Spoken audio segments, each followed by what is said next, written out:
tonight. I just want to thank Chris and Katie. It's been a great summer. I've been able to come down here a few times.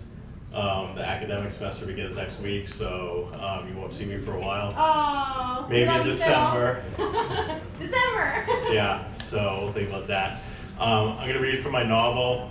I'm going to read most of the first chapter, and we'll kind of go from there. That way I don't need to introduce anything.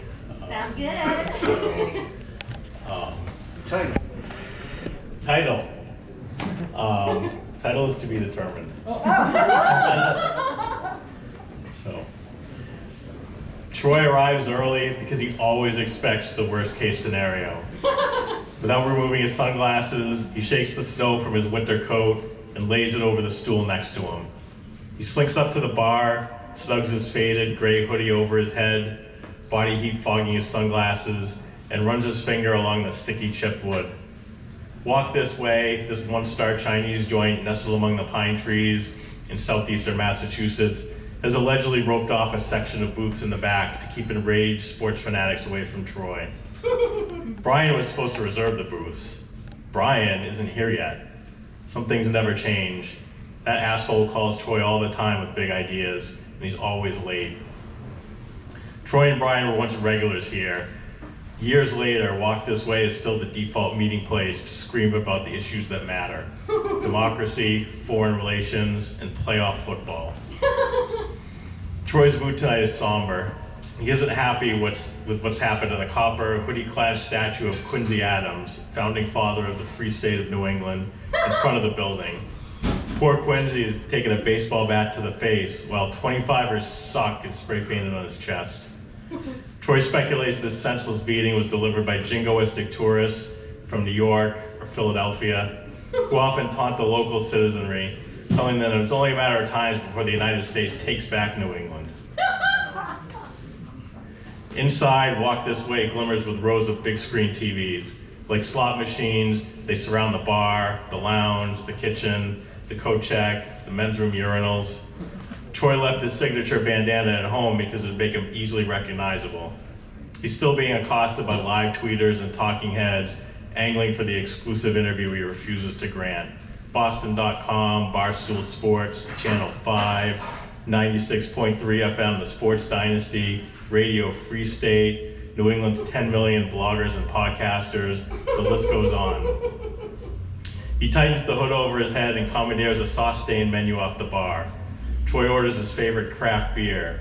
A Sam Adams, America's punk-ass neighbor, gives the Western 44 its Free State middle finger, cranberry pale ale. He leaves a $20 New England blueback bill on the bar and says, "Keep the change," as he practically yanks the draft out of the bartender's hands. Troy takes a swig, licks his lips, and for the first time in what seems like forever, smiles. This beer is frickin' amazing. It tastes like cranberries and freedom.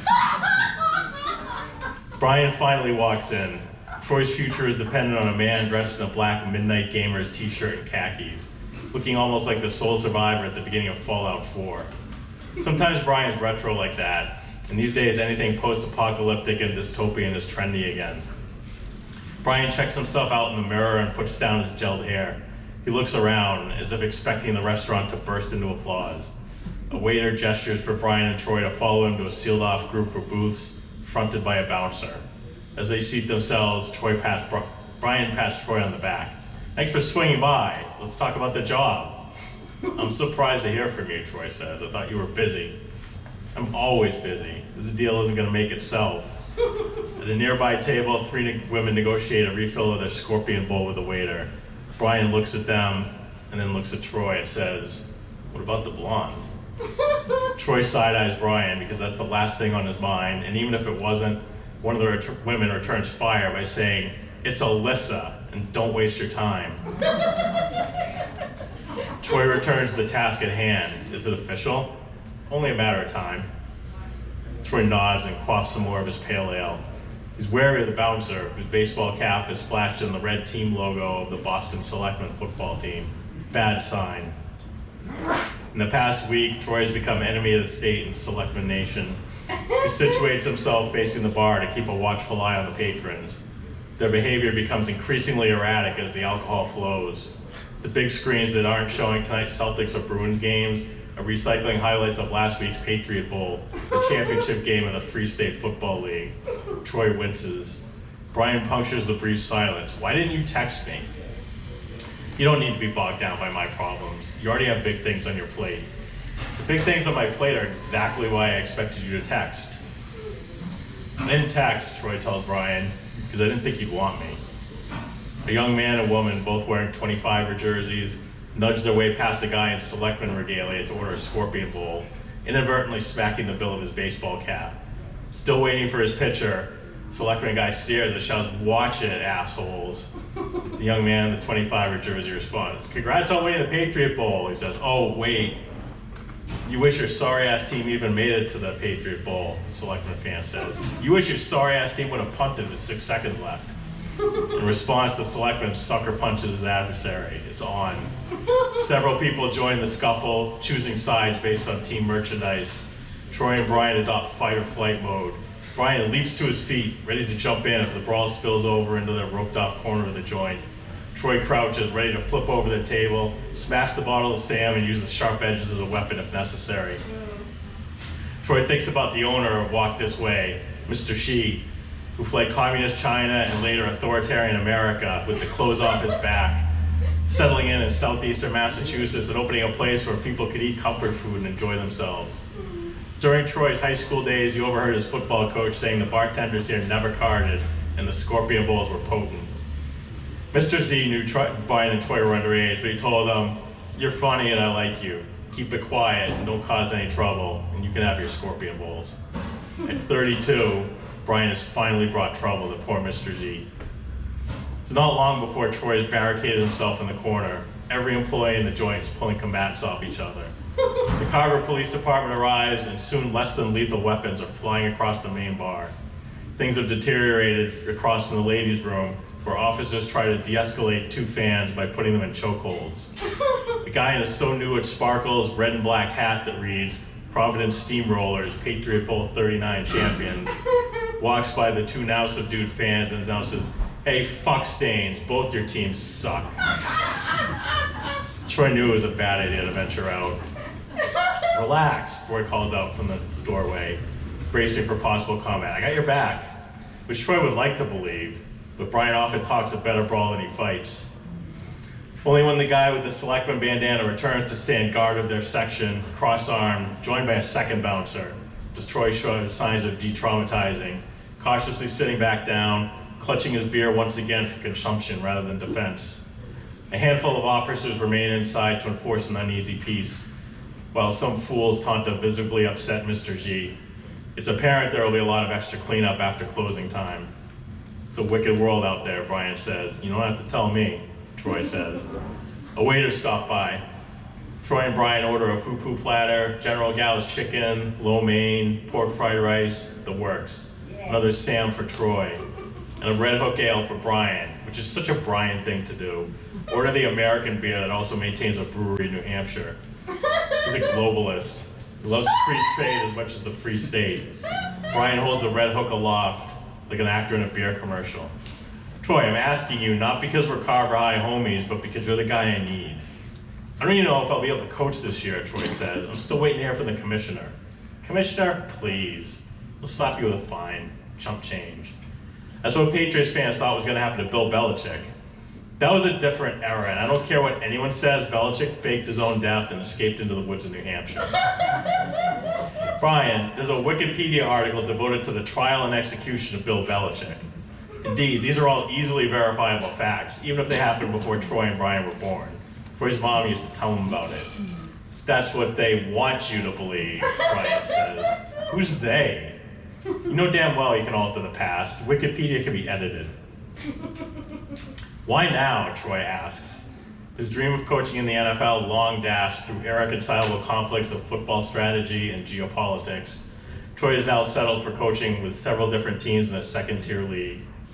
He grew up in Carver rooting for the 25ers, the laughingstock franchise of the Free State Football League, but has never coached them. They both gaze out to the lounge. On a TV in the corner, a New England cable news anchorman says, "In news beyond the Great Wall, talks broke down yesterday on a new labor agreement between NFL owners and players shortly before the midnight deadline. The owners said they'll move forward with a player lockout, while the players' union vows to file a lawsuit in federal court." A reporter for the network interviews locals for their reaction. Serves the NFL right for what they did to the Patriots, a man on the street says. Old timers in New England are still bitter about shit that happened decades ago. Brian points to the TV screen and says, "Why now? That's why. We'll never have a better opportunity than this." Troy gets a kick out of how Brian says we. He assumes that when Brian says we, he means the two of them. He's not so sure when after Brian calls up a photo of himself with an attractive blonde and hands his phone to Troy. "We just got engaged," Brian said. Troy glances at the photo. "Let me guess, American?" "Of course, finished 4th on Next Level Season 13. The waiter arrives with their food. The sweet tangy aroma makes Troy ravenous. He grabs his fork and ambushes General Gao, while Brian shovels a forkful of loin main into his mouth.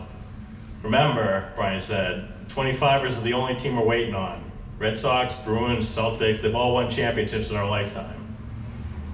Nobody would share Troy's desire to see the 25ers win a Patriot Bowl more than Brian. The franchise is on a 32-year championship drought since winning the championship 6 days before Troy was born. But they were the sexy dark horse pick to win going into this past season. They won 3 of the first 4 games before injuries, the announcements of the previous owner's financial mismanagement and bankruptcy, the team dissension, starting quarterback Casey Fishback publicly ridiculing his offensive line during a nationally televised game, Casey almost dying after a nasty hit later that game, the team's rumored move to Nova Scotia, and the Canadian Prime Minister threatening war with the Free State over a foreign football league approaching over the line of scrimmage between Canada and New England. The 25ers won only 1 more game the rest of the year. Then there's the infrastructure Brian will inherit. The final stages of the Wicked Big Dig, which runs past the half-completed new stadium on a man-made peninsula off the coast of Boston. The long-term debt, Mayor Mazzicato's antics, it's a lot for Troy to absorb. "You really think you can pull this off?" he asks. "I know I can." Brian starts to rattle off the names of other investors. "And I wouldn't want to leave you out," he says. "It's going to be intense. The Free State will never be the same. Hashtag times are changing." This all seems like a crazy hallucinogenic dream after one too many chicken fingers, but Troy's going to see how far he can push the envelope. He's nothing if not a control freak. In high school, Troy ran the fantasy football league Brian and his friends competed in. Troy didn't even have a team in the league. He just wanted to be the commissioner and hand down rulings when participants squabbled over disputes. "I'll do it," Troy says, "if I could be head coach and general manager." I'll stop there.